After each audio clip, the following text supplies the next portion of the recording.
Teología propia, clase 6, parte 3. La sabiduría de Dios. Daniel 2:22 dice: Sea bendito el nombre de Dios de siglos en siglos, porque suyos son el poder y la sabiduría. En las Escrituras, la palabra sabiduría se refiere a escoger como meta los mejores fines y los más nobles, junto con los medios más adecuados y eficaces para llegar a ellos. La sabiduría humana aparece en los libros sapienciales del Antiguo Testamento, como son Job, Salmos, Proverbios, Eclesiastés y Cantar de los Cantares, donde se nos indica cómo sufrir, orar, cómo vivir, disfrutar, cómo amar. Y también en el Nuevo Testamento, en la carta de Santiago, que exige una conducta cristiana constante, firme.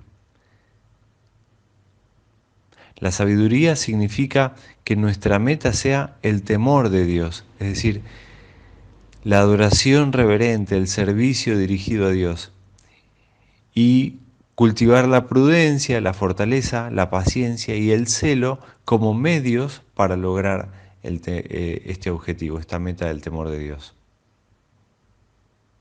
Proverbios 1:7 dice: el principio de la sabiduría es el temor al Señor. Los necios desprecian la sabiduría y la enseñanza.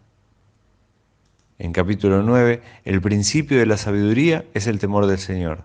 El conocimiento de lo santo es inteligencia. Y en Eclesiastés 12, el escritor dice: todo este discurso termina en lo siguiente: teme a Dios y cumple sus mandamientos. Eso es el todo del hombre.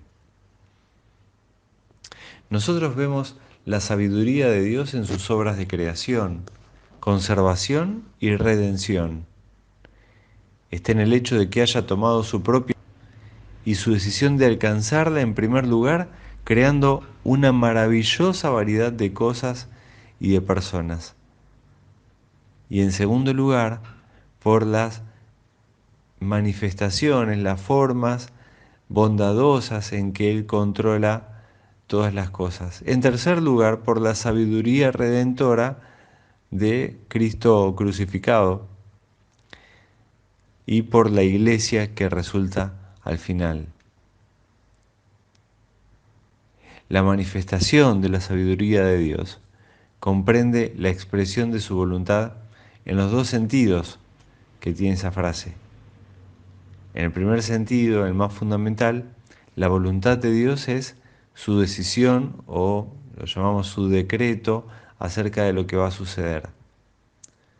Su propósito eterno, según el consejo de su voluntad, por medio del cual, para su propia gloria, Él había preordenado todo cuanto llegue a suceder.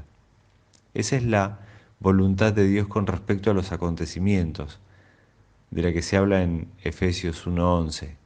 En Él asimismo participamos de la herencia, pues fuimos predestinados conforme a los planes del que todo lo hace según el designio de su voluntad.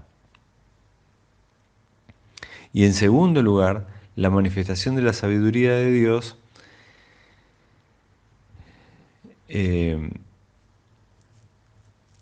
tiene que ver con su mandato, la voluntad de Dios expresada en su instrucción dadas en las Escrituras con respecto a lo que deben hacer o evitar los seres humanos.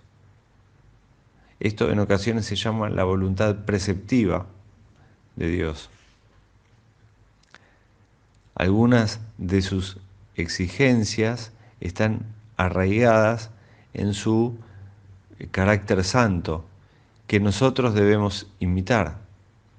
Así son los principios de los 10 mandamientos o los 2 grandes mandamientos en el Nuevo Testamento. Otras exigencias dependen sencillamente del hecho de que son de instrucción divina.